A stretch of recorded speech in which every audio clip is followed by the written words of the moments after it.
Welcome to Professionalism in a Virtual World. Episode 3. Direct your learning by developing a growth mindset. In Episode 1, we explored what professionalism means to us.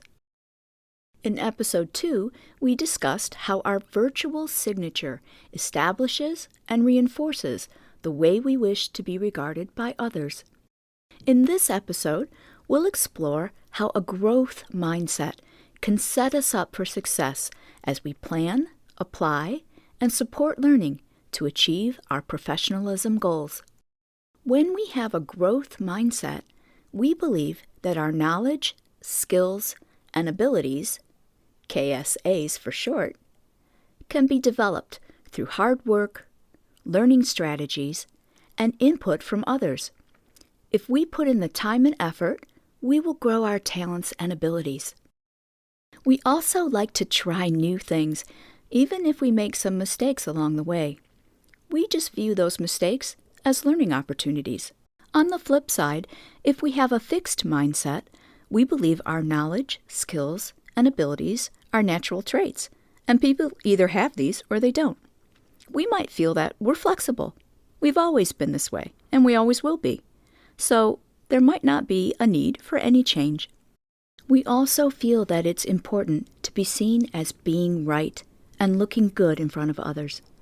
We worry about failing, so we avoid mistakes if at all possible. If we have a fixed mindset, we believe our qualities are unchangeable and feel the need to prove we are correct over and over again, rather than learning from our mistakes. These beliefs can determine the value we place on learning and the effort we put into assessing our true strengths and opportunities for development. How can we use this to unlock our potential to develop a growth mindset? We may have beliefs that draw from both mindsets, and these can change over time. Let's think about the experiences we've had throughout our careers and how our beliefs and thoughts about professionalism may evolve.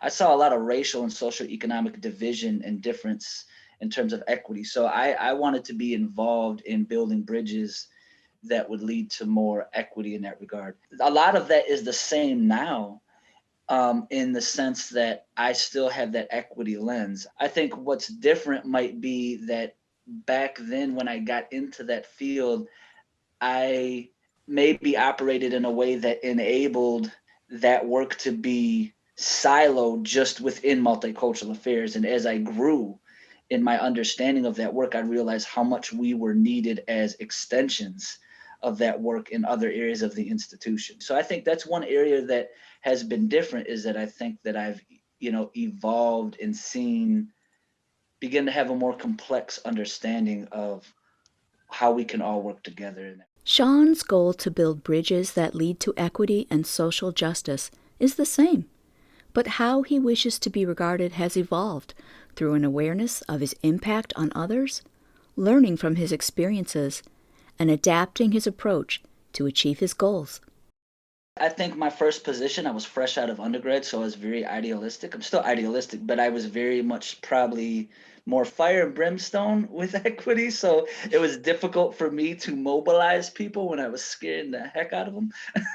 So I've learned, I think one of the things that's different is for me to spend more time building relationships and walking alongside people over the years, rather than coming in speaking at everybody because you're angry at the world and the injustice that exists, which is understandable, you know what I mean? But thinking of how to actually mobilize pragmatically, I've kind of maybe developed other ways of thinking about that and branding myself as supporting that. I actually started in the School of Business Administration. I knew how to be a student, but I really didn't know how to be an employee, really. And so I, did a lot of I paid a lot of attention to, my colleagues and my supervisor, and I had to learn the culture of Wayne State, and I had to learn advising. I had to learn that work with students, and so that was a long time ago, and it was a very different brand. So that's a great question to think about. I was living on my own, so I didn't feel like I could quit and go back and pursue teaching. So I went through catalogs of local colleges and found a master's degree in higher ed and pursued that through the back door. And I left the job that I was in for a grant position that I knew was good for 9 months. And I literally took the drawers out of my dresser and put them in the back of my car and lived in a hotel in Ludington and worked at a tiny little community college. And until I could find a place to live, I lived in a hotel, and it was a great experience. It was my first time like really taking a risk, and it was I was in higher ed, so that's what started my journey in higher ed. I mean, so how I frame things has hugely been impacted by my experiences. I'm glad that the journey ended up as it was, but it really has influenced how I approach things. Having a growth mindset can help us see challenges as learning opportunities. In reinforcing our personal brand, one of the challenges we face is the blurring of work and personal boundaries. The virtual environment allows us to bring our whole self to work in new ways and create safe spaces for others to show up as they are.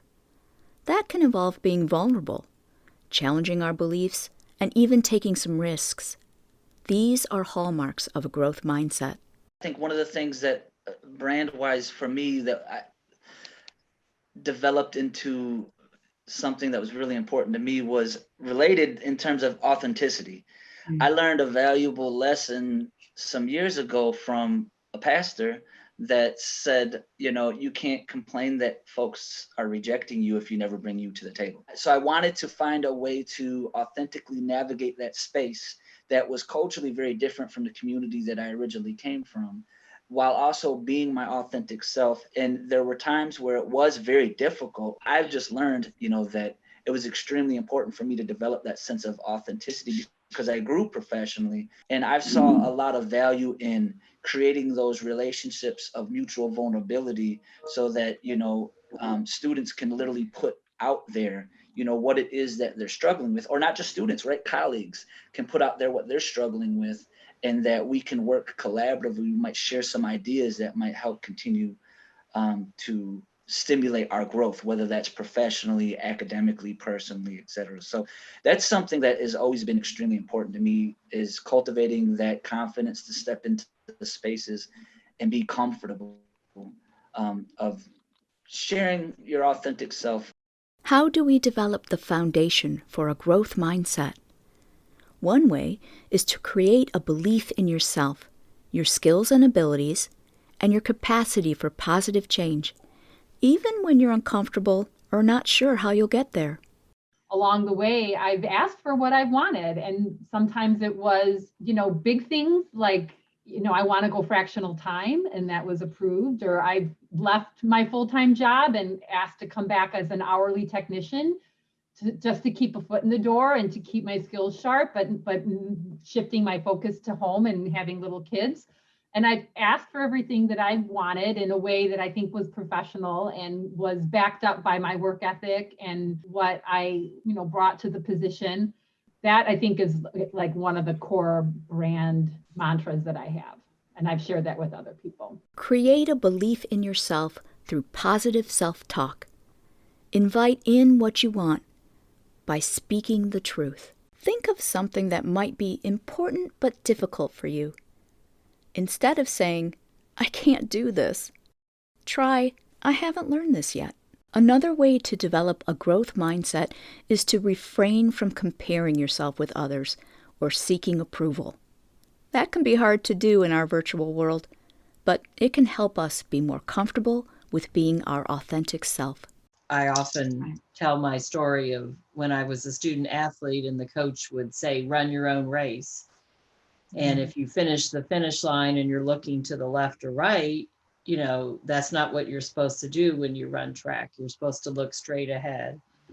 And that seems to resonate with students. They're like, oh, I never thought about it like that.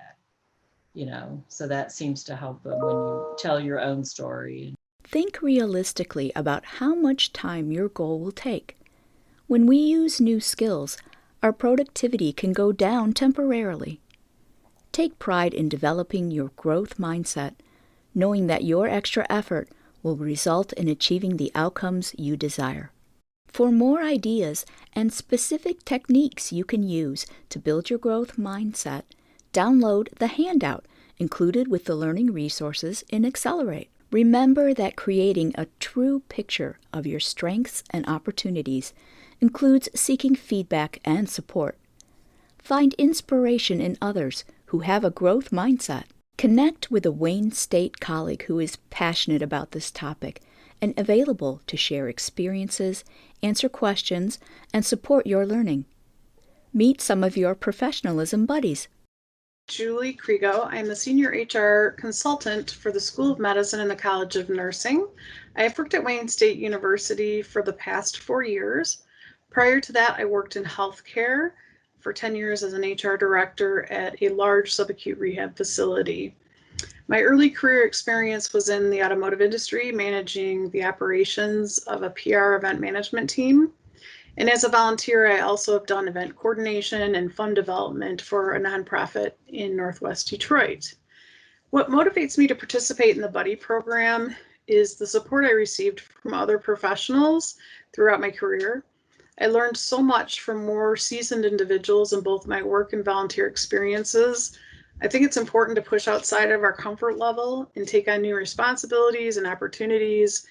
At the same time, it is extremely beneficial when you have a mentor to turn to when you need support. For that reason, I look forward to participating in the Buddy program. Is Dr. Christina Aaron, and I'm the Assistant Dean in the Office of Student Affairs within the College of Nursing. And I've been at Wayne State for about 4 years now. My primary responsibility is overseeing our academic service officers who provide academic advising to undergraduate students and serve as a ASO to graduate students. Why Buddy? I think it's a great opportunity to connect with people across campus who just need some support, who need mentorship, or just someone to talk to. So if you are interested in speaking with me, please feel free to send me an email. I can be reached at kaaron, which is KAARON @wayne.edu, or feel free to give me a call directly at 313-577-3341. I'm here to support you and just connect with others across campus. Have a good day.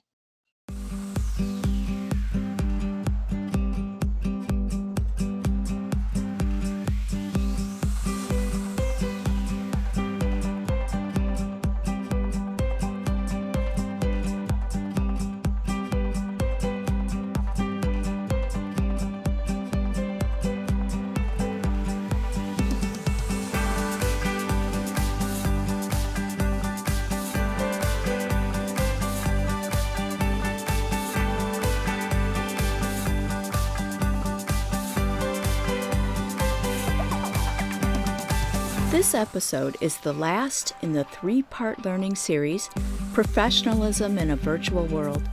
Congratulations on completing the course. A special thank you to the Wayne State University Academic Advising Team for sharing your experiences openly and honestly to enrich our learning. Without you, this series would not be possible.